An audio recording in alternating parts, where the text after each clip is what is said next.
I packed my love into every jar of jam, thinking Miles and I were forever. But one fateful trip to his parents' home revealed a gut-wrenching truth. There he was, with a woman and a 4-year-old boy, his son. How could 12 years of my devotion mask such a heart-crushing betrayal? Before starting this story, if you are listening from USA, please leave a comment with number 9, and if you are from another country, please leave the name of your lovely country. Don't forget to like the video and subscribe to the channel to listen to more stories. My name is Quinn Thornton, and for the longest time, I believed my life was a carefully woven tapestry, each thread a moment of love, trust, and harmony. I live in Hawthorne, Virginia, a quiet town where the streets are lined with oak trees and the air carries the faint scent of honeysuckle in spring. My days revolve around teaching art history at the local community college, where I lose myself in the vivid strokes of Renaissance masters and the delicate lines of Impressionist dreams. My students often tease me about my passion for order. My desk is always immaculate, my lectures meticulously planned, but I find comfort in structure. It's my sanctuary from the chaos of the world. My husband, Miles Carver, is my counterpoint. He's a bridge engineer, a man who builds connections where rivers divide the land. His world is one of steel and calculations, yet his quiet strength grounds me. We met 12 years ago at a friend's gallery opening. Drawn together by a shared love for beauty, he saw it in structures. I saw it in paintings. Our differences never divided us. Instead, they wove us closer. Miles admires my ability to find joy in a perfectly baked loaf of bread, while I cherish his steady hand when life feels unsteady. Together, we've built a home filled with warmth, a cozy craftsman bungalow with a porch swing and shelves brimming with my art books. Every Sunday, Miles drives to his parents' house in Willow Creek, a rural suburb 30 miles from Hawthorne. It's a ritual, unspoken but sacred. He helps with chores, mending fences, tending their sprawling vegetable garden while I pack a basket of homemade treats for him to deliver. My strawberry jam, buttery shortbread cookies, and savory quiches are their favorites. Miles's parents, Harold and Evelyn, always send back heartfelt notes, praising my cooking and inviting me to visit. I rarely go. My Sundays are spent grading papers or sketching in our garden, but knowing my food brings them joy fills me with quiet pride. Lately, though, something has shifted. Miles hasn't changed in the ways that matter. He still brews my coffee each morning, leaves sticky notes with silly doodles on my laptop, and kisses me softly before bed. But there's a shadow in his eyes, a distance I can't quite name. He'll stare out our kitchen window, his coffee growing cold, as if searching for something beyond the horizon. Is he just tired? I wonder his latest project, a suspension bridge in Richmond, has kept him buried in blueprints. I've tried to coax him out of it, cooking his favorite pot roast, playing his old jazz records, but the shadow lingers. I tell myself it's stress, nothing more, yet a nagging unease tugs at my heart, whispering that I'm missing something vital. Last Saturday, I woke with a spark of inspiration. Why not surprise Miles and his parents? I'd drive to Willow Creek myself, deliver the basket, and spend the day with Harold and Evelyn. Miles had mentioned a late meeting, so the timing felt perfect. I imagined their delighted smiles, Evelyn's warm hug, Harold's teasing about my fancy city cooking. The thought warmed me like sunlight breaking through clouds.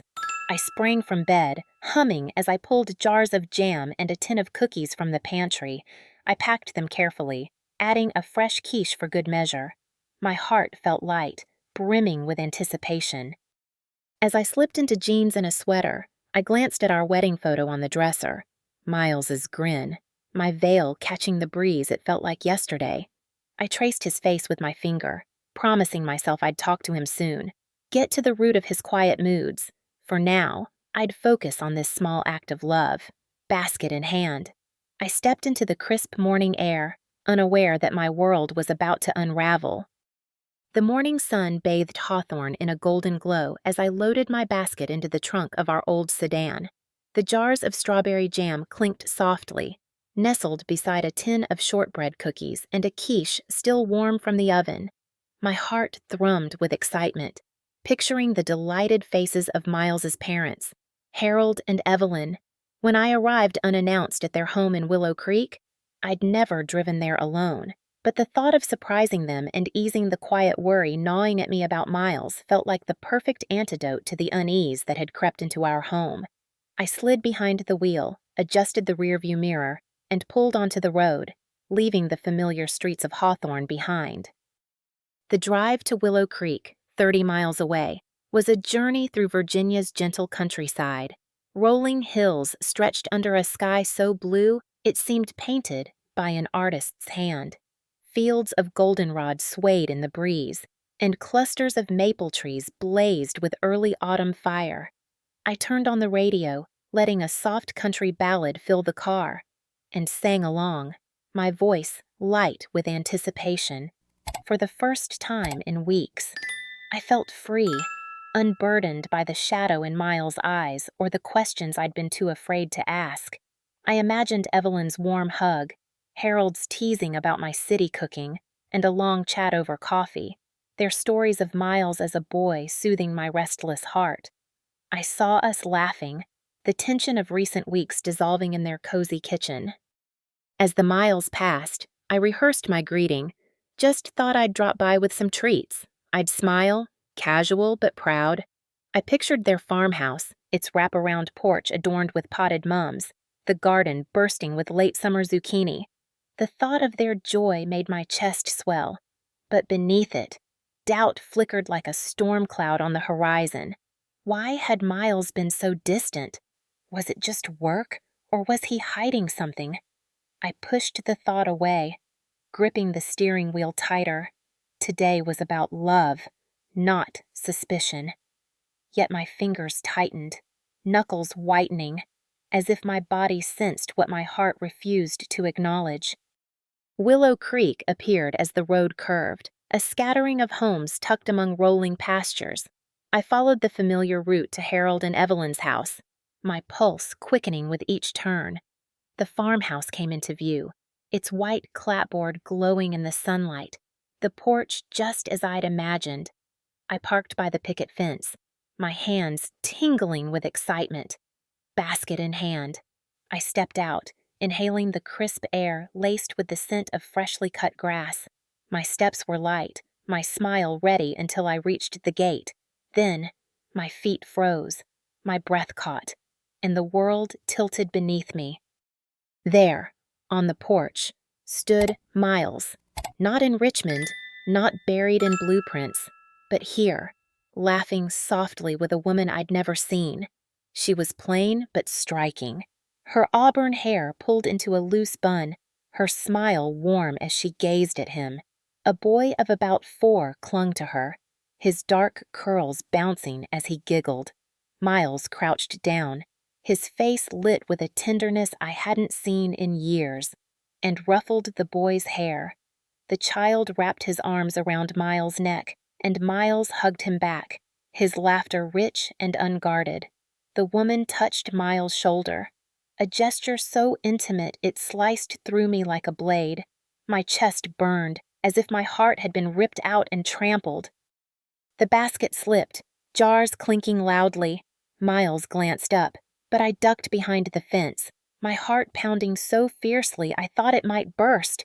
Tears stung my eyes, hot and relentless, blurring the world. This wasn't a mistake, a casual visit. This was a secret life, a family I knew nothing about. The realization crashed over me, a tidal wave of betrayal drowning every memory of our 12 years together. How could he build this lie while I poured my love into every jar, every cookie, every moment we shared? My hands shook with rage, nails digging into my palms, drawing blood. I wanted to storm the porch, scream his name, shatter their perfect moment, but fear choked me, fear of the truth, of losing everything I'd believed in. I yanked open the car door, fumbling the keys as fury and grief warred within me. The engine roared, masking my sobs, and I peeled away from Willow Creek, the countryside blurring past in a cruel mockery of the peace I'd felt moments ago. My marriage was a farce, my trust a fool's dream. One question burned, searing my soul. How long had Miles been deceiving me? The drive back to Hawthorne was a plunge into a nightmare. My hands gripped the steering wheel, knuckles pale as moonlight, as I sped through Virginia's countryside, the goldenrod fields now shrouded in dusk's gray veil. My sobs had dried, leaving my face tight and raw, but my mind was a tempest, replaying that porch scene in Willow Creek, Miles's tender smile for that woman, his unguarded laughter with the 4-year-old boy. The image burned my soul. A wound too deep for tears. I wanted to erase it, to unsee the truth that had turned my 12-year marriage into a cruel lie. But it clung to me, a shadow I couldn't shake, whispering that everything I'd cherished was gone. I pulled into our driveway, the craftsman bungalow looming like a stranger's house. Inside, the air was heavy with lavender from a candle I'd lit 3 days ago, a futile attempt to soothe our silent tensions. I dropped my keys on the kitchen table, their clatter echoing in the stillness. My gaze fell on our wedding photo, Miles's grin, my veil catching the breeze. Had it all been a facade, I turned away, chest constricting, and paced the living room, slippers scuffing the hardwood floors. I couldn't face him, not yet. The thought of his voice, his lies, churned my stomach. What could he say? That it was a misunderstanding, or would he confess, shattering the fragile hope I clung to? Memories flooded in, each poisoned by suspicion. The late Sunday drives to Willow Creek, his Kurt just helping out dismissals. The phone calls he'd take in the hallway, voice hushed, too soft for me to hear. The way he'd deflect my questions with a kiss, swearing all was well. I'd trusted him, blind to the signs. My love a fool's offering. I sank onto the couch, hands clenching, nails biting my palms. Rage surged, jagged and hot, a wildfire consuming every trace of love. I wanted to smash the photo frames, burn his sweaters in our closet, make him feel this agony. He'd betrayed me, built a secret life while I poured my heart into our home, into every jar of jam, every quiche baked with care. But fear held me captive. Confronting him meant facing the end. Would he choose that woman and child over me? Would our home become a battleground, our marriage ash and accusations? The life I'd woven cozy evenings, shared laughter, dreams of growing old together was a lifeline. Could I let it go? I shook my head, breath ragged. Maybe I'd misread the scene. Maybe the boy wasn't his, the woman just a friend. Denial wrapped me like a shroud, offering fleeting comfort. But deep down, I knew Miles's tenderness wasn't a mistake. It was a bond I'd never shared, a knife twisting deeper with every doubt I tried to bury. I wandered to the kitchen, staring at the jars of jam I'd packed that morning, their ruby glow mocking my trust. I'd spent hours stirring berries, sealing lids, believing I was nurturing our family. Now, each jar was a monument to my naivety. I gripped one, arm trembling, tempted to hurl it against the wall, to watch it shatter like my heart. But I stopped, rage collapsing into exhaustion. I couldn't stay here, pretending nothing had changed. I couldn't face Miles's eyes, searching for lies I'd missed. Yet running felt like surrender, abandoning the life I'd fought for. I hated him, but I hated myself more for loving him still, for clinging to a dream now tainted by deceit. By midnight, I sat at the dining table, a cold cup of coffee before me. The house creaked, amplifying my loneliness. I traced the wood's grain, each knot a reminder of our 12 years. Could I forgive him? The question choked me, igniting fresh anger. No, I deserved answers, not excuses. I needed to know who that woman was, why Miles hid this child. My hands steadied, resolve crystallizing like frost on a winter pane.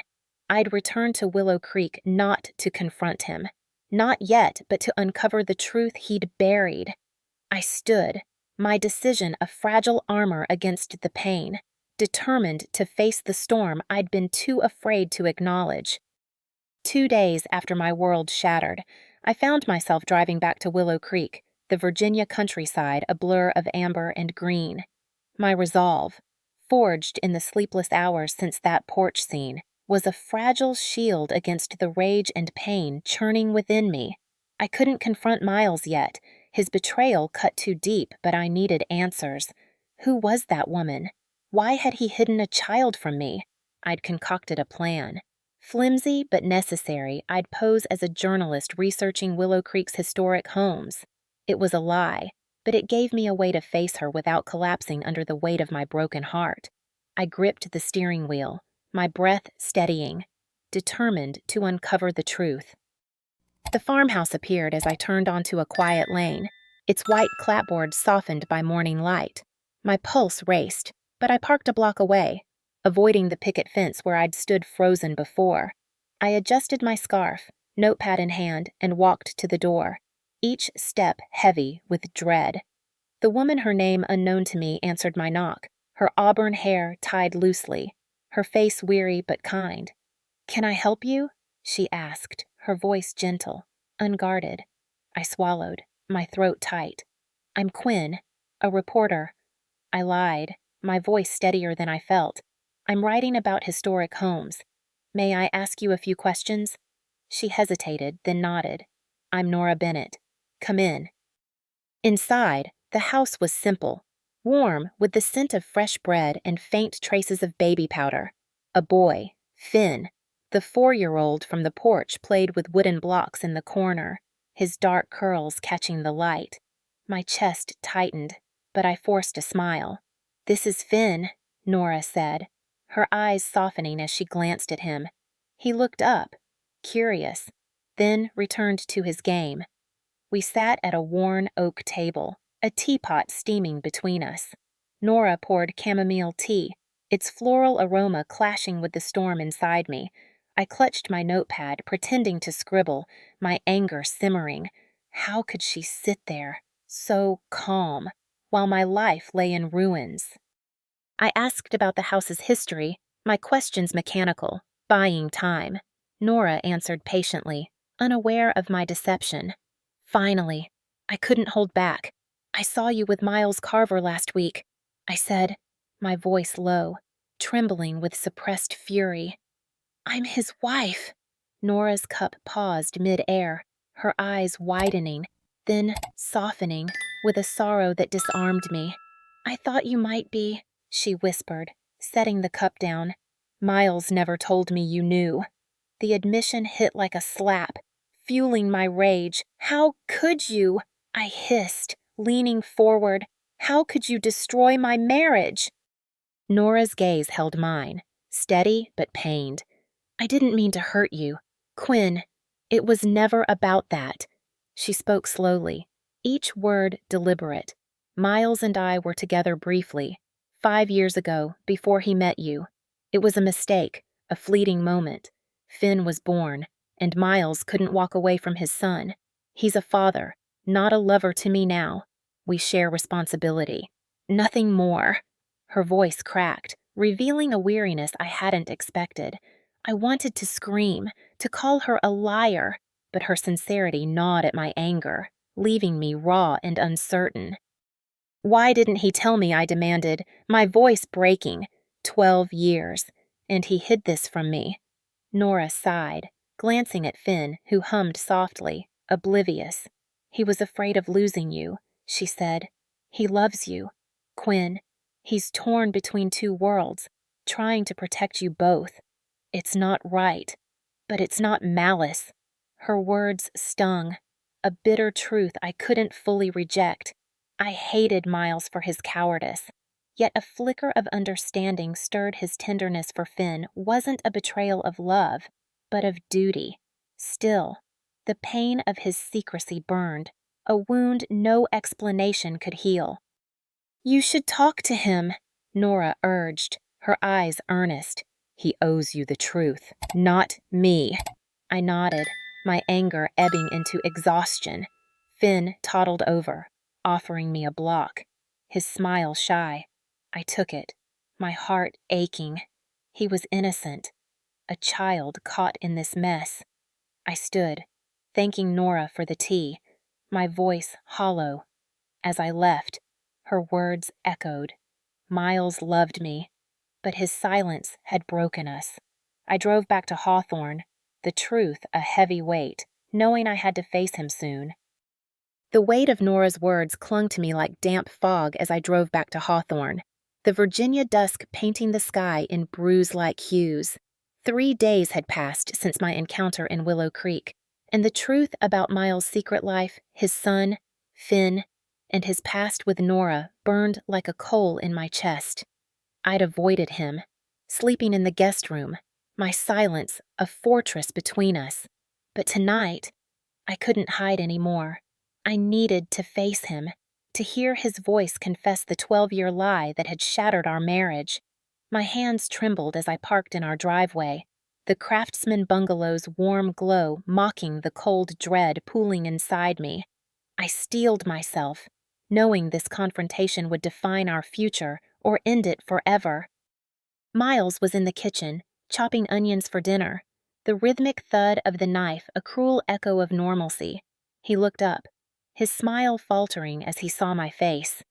"Quinn, you okay?" he asked, setting the knife down.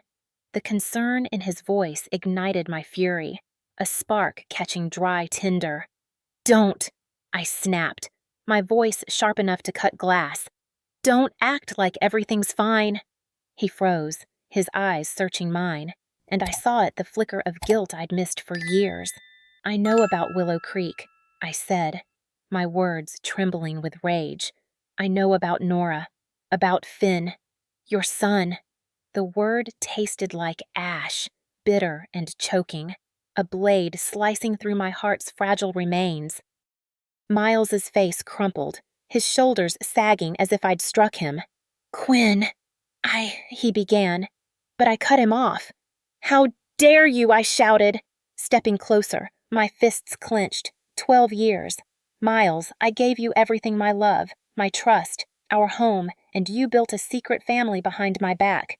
You looked me in the eyes every day and lied." My voice broke, tears scalding my cheeks. "But I didn't stop. I saw you with him, holding him like he was your world. Was I ever your world? Or was I just a fool, packing your baskets while you played father to someone else's child? Tell me, Miles, was any of it real, or was I just a placeholder in your double life?"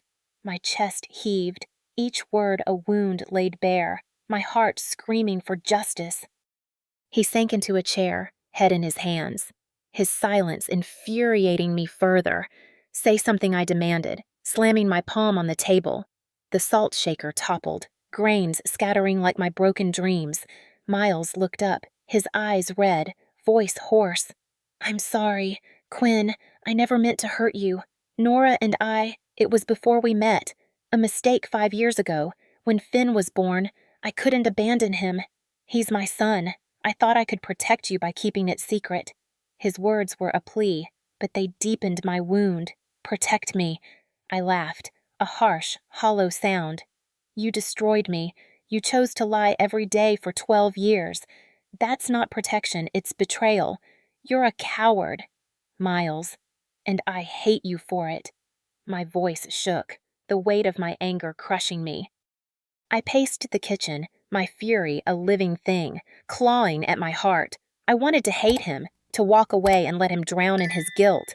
But beneath the rage, a flicker of love lingered, a traitor I couldn't silence. I thought of Nora's weary eyes, her words about Miles's fear of losing me. Was that true? Or another excuse? "Why didn't you tell me I asked?" My voice softer, cracking with pain. "We could have faced it together. Instead, you made me a stranger in my own life." Miles stood, reaching for me, but I stepped back. "I was a coward," he admitted, tears streaking his face. "I love you. Quinn, I've always loved you. I thought I could keep both worlds, but I was wrong. I'll do anything to fix this counseling. Honesty. Anything." His desperation pierced me, but trust was a shattered mirror. its pieces too jagged to mend easily. That night, I lay awake in the guest room, the ceiling a canvas for my thoughts. Could I forgive him? The question gnawed, stirring memories of our laughter, our shared dreams, the warmth of his hand in mine. But Finn's face, so like Miles, haunted me, a reminder of the life he'd hidden. I thought of our home, the years I'd poured into it, the love I'd given so freely. Walking away meant losing it all, but staying meant rebuilding on ruins. I wrestled with my pain, my pride, my fear of being hurt again. By dawn, my resolve hardened. I wouldn't run, but I wouldn't forgive blindly. Over coffee, I faced Miles, my voice steady. "We stay," I said, "but you'll be honest, completely, no more secrets. And we'll meet Nora and Finn together, as a family." His eyes widened, relief mixing with fear. "I promise," he whispered, taking my hand. I didn't pull away, but my heart remained guarded, ready to rebuild or break again. 1 week later, Miles and I drove to Willow Creek. The Virginia hills bathed in soft morning light. My heart fluttered with unease, but I clutched a tin of shortbread cookies, a fragile gesture of peace. We pulled up to Nora's modest farmhouse, its porch now a place of possibility rather than pain. Nora greeted us, her smile cautious but warm, Finn peeking from behind her. "Hi, Quinn," she said, accepting my cookies with a nod. Finn, 4 years old, eyed me shyly, his curls catching the sun. I knelt, offering a cookie. "For you," I said, my voice steady. He took it, his smile a spark of hope. We sat in Nora's cozy kitchen, sipping tea, the air thick with unspoken history. Finn played nearby, his laughter easing the tension. I spoke little, listening as Miles and Nora discussed Finn's school. Their words careful but kind. I felt a pang of anger 12 years of secrets couldn't vanish, but also relief. This wasn't betrayal, it was family, messy and human. Nora's gaze met mine, grateful, and I nodded, a silent truce. Driving home, I reflected on my journey from shock to rage to this fragile peace. I wasn't whole yet, but I was healing, stronger for facing the truth. Our marriage would never be the same, but it could be honest. Quinn's journey reminds us that even the deepest betrayals can forge paths to resilience and renewal in our own lives.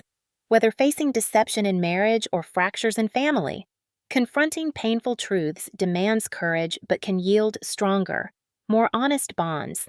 Like Quinn, we learn that forgiveness is not erasure, but a choice to rebuild with integrity, a lesson that echoes in every community where trust is tested. This story is a work of fiction created for educational and entertainment purposes only. It is not intended to attack or defame any individual, family, or organization. Any resemblance to real persons or events is purely coincidental. If this story moved you or sparked a thought, please let us know by commenting below. Your likes, shares, and subscriptions help us create more stories that inspire and entertain. Don't forget to hit that subscribe button and turn on notifications so you never miss an update. Thank you for watching and being part of our community.